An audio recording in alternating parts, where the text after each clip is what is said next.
Hi there. So I was busy doing some stuff around the house, and I thought to myself, I was actually watching some Eckhart Tolle. And for those of you who aren't familiar with him, he's sort of I don't know, a manifestation, a reality type guru. And clearly people value what he has to say because he's wildly successful and well read. But something that really stood out for me was the following phrase, and that is, you don't really ever have free will until you are self aware. And so, what does that mean? Being self aware is where you step outside of things you were taught when you were a child, societal programs that were laid upon you, all the different influences from your work, your friends, your family, even your religion, that you sort of internalized as being irrevocable rules that you didn't feel you could get past, and then asking yourself if they're really legitimate and if they really matter. And so that got me thinking that, well, there's got to be some good news that I can share with you.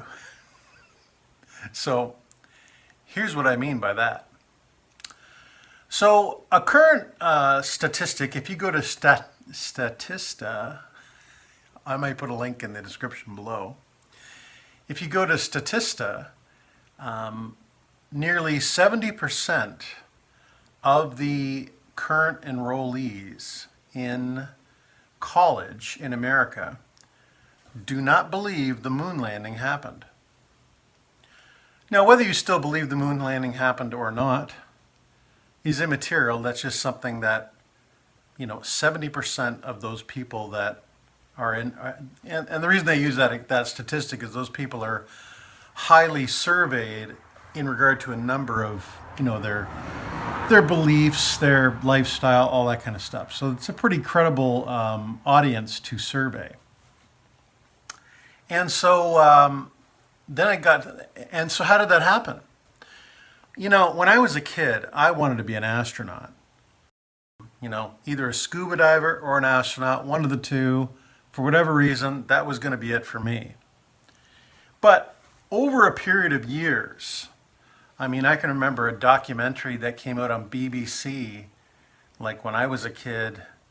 It was a BBC documentary, then it made it over to the mainstream airwaves, and it started to question if we went to the moon based on a lot of scientific impossibilities. And for the longest time, people would poo-poo it, and even now, of course, it is the official narrative that we went. But then again, the Canada Food Guide was the official narrative up till a couple of years ago. So yeah. But once again, what caused that cultural shift? Well, what caused that cultural shift is that so many of the discerning people who weren't just accepting the narrative were not only just keeping it internally to themselves, but they were actually speaking about it. Sometimes in an overt and maybe antagonistic way, but sometimes just in a matter-of-fact way. And to the point now that, if you have a reasonable grasp on mathematics, physics, and because there's a wide number of things that go into the proofs that we did not indeed go to the moon. If you have a level of discernment and you're actually allowing yourself to discern versus just spooning up the pablum that's been put out there for years, that is why that statistic exists. And so the good news is that when you watch videos like mine, and make no mistake, I'm not the only place you're going to get contrarian views. But because of videos like mine and other ones on the internet, that is the beauty of the internet, is the great liberator. Because of these views, this is not unlike what was done initially Well, maybe even not initially, because I mean, good ideas have always been around, but the internet is really amplifying them. Well beyond, self-help, the self-help section in the bookstore when I was a kid was a really small area of the store. But now, YouTube, for example, the number one category of watched media is self-help and betterment type stuff. And that's because, people who are really hungry for it are reaching out for it. And sure, they're pushing out, you watch guys playing video games and you watch TikTok girls flashing their rear ends and stuff like that. But the long form videos that are like more than an hour long, people are spooning it up. And it becomes a good practice because you can't ingest this kind of material and not all of a sudden start to really feel a shift in not only the way you see the world, but how you interact with the world. And so that's great news. Because, for example, I look at my view counts. My average video right now gets about 100 views. Okay. I don't know 100 people personally that I can have a half-hour conversation with. Now, that being said, I get lots of nice comments from people who are grateful to find my content. And make no mistake, I am not reinventing the wheel. I have gone on my own voyage of self-discovery, and and as I've said in the past, I seem to be able to talk reasonably well, and so I'm distilling it down for some of you folks so you can go, oh yeah, maybe. But you're actually on the precipice of something fantastic, because one of the things I have noticed in my life now. Again, I'm in my early 50s. I expect to be quite old. But 50 is what I am right now. And the beauty of being this age is that I had the power of witnessing people who are near the end of their life who are not self-aware. They have stayed locked in a paradigm of how they think, how they interact, and in many cases, it's been to their detriment.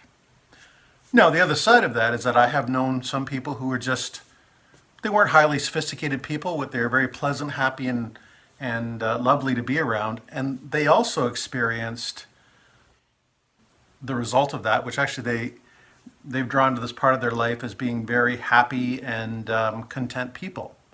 They actually never had to become, or they actually never became that self-aware. I mean, they're usually, people like that are usually fine to talk to, but they're not going to be offended by, interacting on ideas that are a little deeper or a little more beyond what they may know. For example, I deal a lot with the Old Order Mennonite community, and their hot source of reading material is the Bible. They don't necessarily contemplate bigger things, but many of them live to be ripe old ages and pretty decent health. It's not the lion's share, or it's not everyone, but, because again, people are people. Good and bad behaviors are something that makes up good and bad behaviors or good and bad practices make up the human experience. So like I said, this is good news because, going back to what I've always been extolling is that, all of your behaviors they build on each other. I was talking to a friend this morning who they were having an issue with a relationship they had been in where the fellow, was very antagonistic and they'd had an on again, off again relationship for a long time, and they were getting to the point now where they couldn't deal with it anymore. And my advice to them was very, very simple. Just imagine who you would be if that behavior wasn't compatible with you anymore. And so, because for sure you can have, this person has talked with others who, doing things like, yeah, you should call the cops, you should block them, and, stuff like that. And I don't mean to taunt them by that. I'm just, what can I say? This is the number of people who will give their opinion just as what seems to be very carte blanche and curt solutions. At best, they're a band-aid. At a minimum, they're just one other level of irritation on the other end. But I said to her, hey, listen, just imagine who you would be if this behavior wasn't something that you even considered as being something you would tolerate in your life.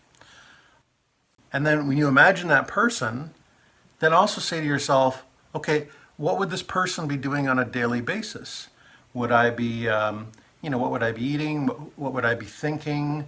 How would I be spending my time? Would I be more charitable? Would I be more thoughtful? All these kinds of things.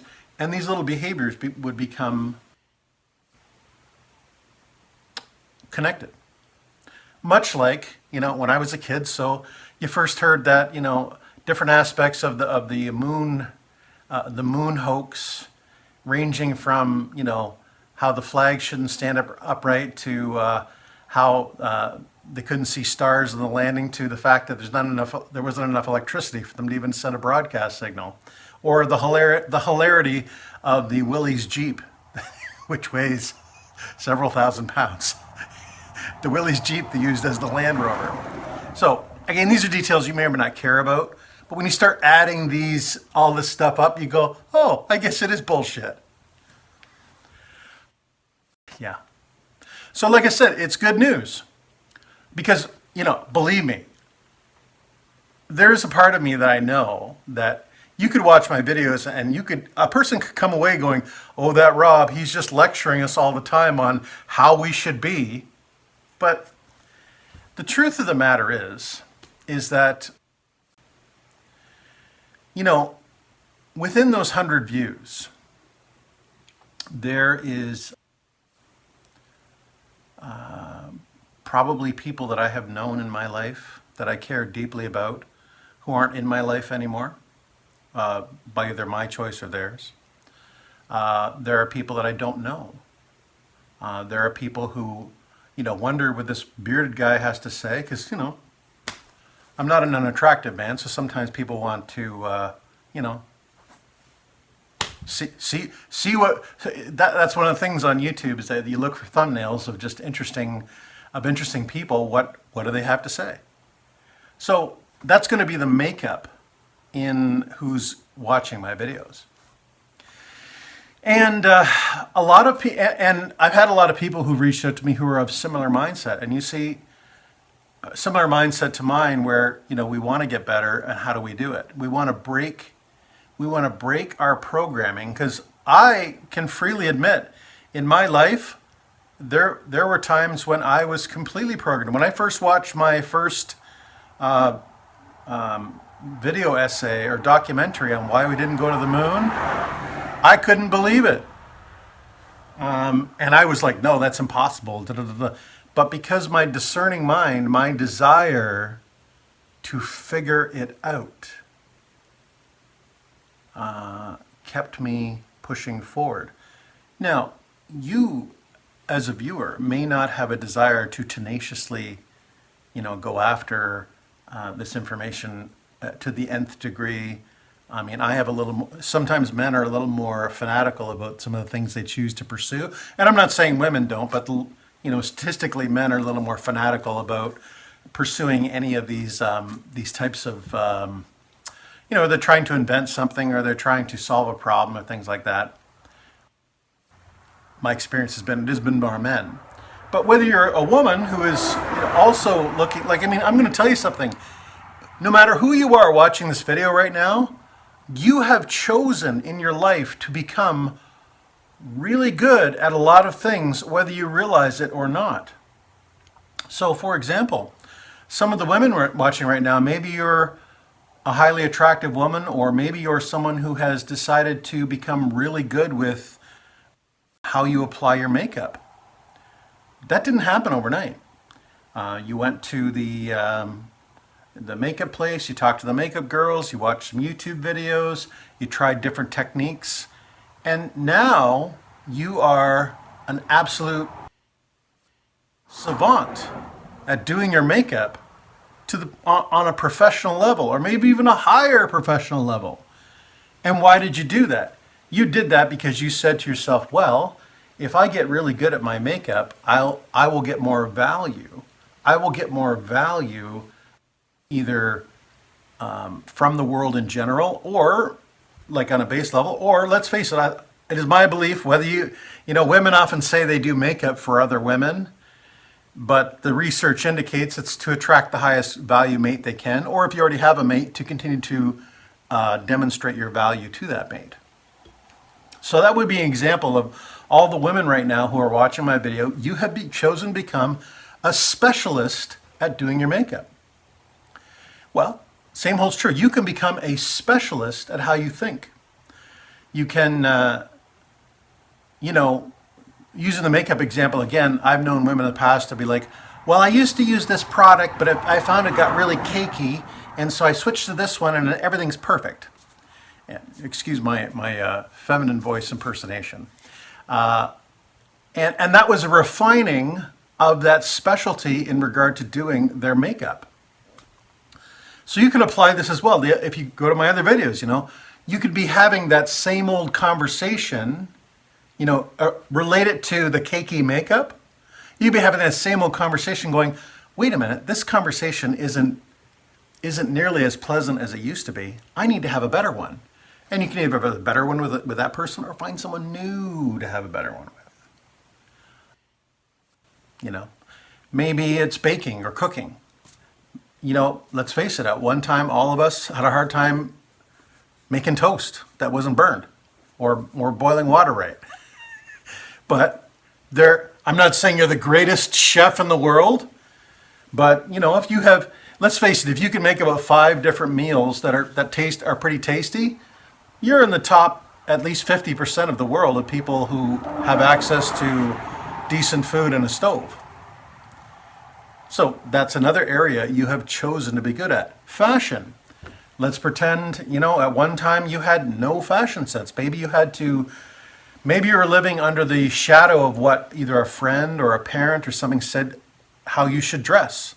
And for some reason you always found it to be something wrong. And over a period of time, you got familiar with how your body, what makes your body type look the best, the colors that look best on you, and you really refined yourself to the point that you had, instead of being programmed as to what you should wear or how you should deal with fashion, you became perceptive, and that's why many people will change their. Well, again, many women will change their makeup styles over the years because they become more perceptive as to what's going to be better, not only based on how their skin is, based on their age, but as well techniques, clothing, cooking, So those are 3 areas that I know you are already a specialist at. And so you can apply that same tenacity to your thinking and those you choose to surround yourself with, because it's going to be a situation where you can only get benefit. Because I'm going to tell you right now, everybody knows the cranky old crotchety person who they were inflexible and hard to deal with their whole life. And I have never met an older person who, by tradition, to their whole life, if they were cranky and inflexible, at the end was like, oh, they're in perfect health and they're just so happy all the time and just a sheer delight to be around. More often than not, they're sick. No one wants to hang around with them, and they're just waiting to die. So this is the good news. You're already good. You are already good at doing several of the things. This is just one more level of goodness. So it's a very valuable thing. A lot of people don't recognize, and I was watching the first Daniel Craig movie. He's the James Bond. He was the newest James Bond. I think they're getting a new one, but as you know, James Bond was him for a while. And the first movie that he was in his new role was Casino Royale. And what really resonated with me, and it also has resonated with me when I've talked to other people who, we all know people in our lives that we are. I'm not going to say we're desperate for them to broach like this kind of thinking, but we would love it if they would. But a scene that really strikes home for me is that in that particular movie, it's touted in Casino Royale that there's the one woman that James really loves. And ultimately she dies. And the scene goes like this. I may even put a link to the scene in my description. But they're in this, it's set in Vienna. Vienna is a town that's very picturesque and beautiful. And James is doing his thing. And the woman that he loves has been taken hostage by the bad guys. And, he's busy fighting his way through. He's kicking ass and taking names just like James Bond does. And it's really wearing him out. It's wearing him out that he's having to deal with all this adversity as he's on his way to reach her. And he eventually he finally he gets to a last tense moment where the building is actually crumbling. The building is crumbling into the water, and she's in this cage. And he runs up to her, and we as the audience, we think, oh great, James is here, he's going to save her, everything's going to be fine. And he's furiously trying to deal with the lock, and she's in behind there, and there's something in her that knows that she can't undo the lock. And so she kisses him, and then she pushes herself back away, and she breaks the part of the lock that would allow him to open it. And then she sinks under the water. And the next few scenes, as the cage goes under the water, is that James is fighting furiously to get that cage open. And she's in the back, and she's looking at him, and she screams under the water, and then ultimately she takes some water in and passes out. Yet James still furiously, going at the gate, and finally he gets it open. He drags her up to the top, and puts her on the roof of the building, and desperately tries to resuscitate her. And it's a sad scene. It actually, when I watch that scene, it actually brings a tear to my eye. You have to forgive me if I don't tear up a little bit right now, because I think that everybody who has the mindset to help, we're faced in situations where we just can't seem to get through to the important people in our lives. When we're faced with those situations, we almost become desperate. We don't know what to do. We can't have the same conversation over and over again. We can't have there's no amount of gesture that we can do that will cause people to see. And in the final analysis, like that scene that I'm referring to there, James he just picks her up and holds her lifeless body, and he's just so terribly sad, because in many cases that's the way we perceptive people feel in that moment. But the good news is that unlike that situation where, it's pretty much life and death, there is always hope. Right up till the last heartbeat, there is always hope. And whether you believe in God or the power of intention or whatever, and that may very well be why I have created these videos. These videos are created so that people in my life who may have been subject to some of these behaviors, or people I know, or even perfect strangers. Even perfect strangers will see this video, these sets of videos, and they will be able to not only, it's that slow, they often talk about things like the Grand Canyon, about how it's so magnificent and so deep and such a unique thing. And a lot of people don't realize that the Grand Canyon was formed, just by a little stream of water, in all of its glory and majesty, just by a stream of water. And so we are on the edge of something really big. And what I mean by that is that I think our society now, because we don't have enemies at the border, sure, they try to rile us up with the news and things like that, But we're at the point now where people are going to have the only monster that's left to slay is the one inside ourselves. And we are going to, through what I'm doing here and what others are doing on the internet and what others have done in the past, this is beginning to become critical mass. This is becoming critical mass, and not everyone is going to get it. That's the bottom line. Not everyone's going to get it. My goal is that we exceed the 80-20 rule. And as far as I'm concerned, folks, that's good news.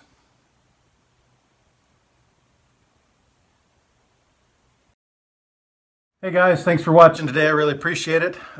Just more thoughts from my noggin. And if you enjoyed the content today, I would love it if you'd make a comment. Whether you enjoyed it or not. Likes or dislikes are welcome. Engagement is welcome because I think we can all learn together. If you think I'm a crackpot, feel free to tell me so. If you think I'm onto something, feel free to elaborate and I'd be happy to talk to you more about it. I'm going to put a card right here with a link to my playlist.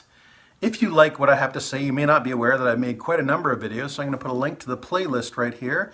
Heck, you could have me playing on your Alexa or your house speaker for 3 or 4 hours. If you're inclined to do so. Anyway, I appreciate very much the engagement, guys. Any subscriptions, I'd be grateful for. Any likes, I'd be grateful for. And again, as I said, any comments. Thanks so much, and I look forward to talking to everyone again in our next video.